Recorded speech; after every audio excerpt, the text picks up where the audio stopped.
ब्रह्ममुरारिसुराचितलिङ्गम् निर्मलभासितशोभितलिङ्गम् जन्मज दुःखविनाशकलिङ्गम् तत्प्रणमामि सदा शिवलिङ्गम्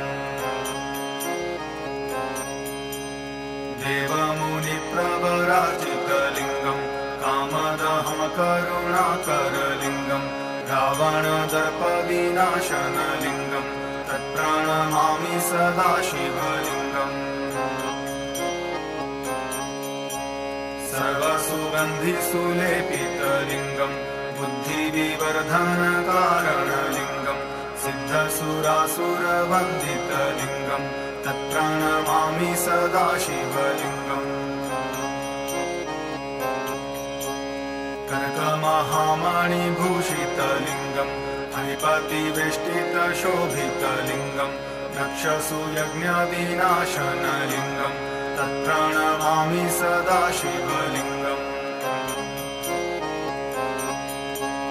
कुङ्कुमचन्दनलेपितलिङ्गम् पङ्कजहारसुशोभितलिङ्गम् सच्चित्पापविनाशनलिङ्गम् तत्प्रणमामि सदा शिवलिङ्गम्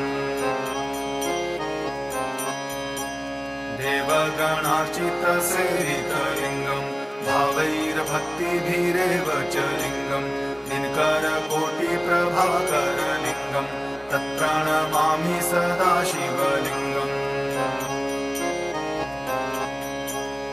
अष्टदलोपरिवेष्टितलिङ्गम् सर्वसमुद्भवकारणलिङ्गम् अष्टदरिद्रविनाशितलिङ्गम् तत्प्रणमामि सदा शिवलिङ्गम्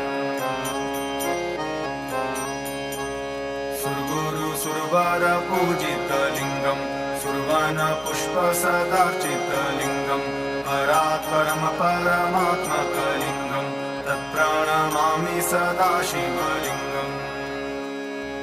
लिङ्गाष्टकमिदं पुण्यं यः पठेत् शिवसन्निधौ शिवलोकमवाप्नोति शिवेन सह मोदते।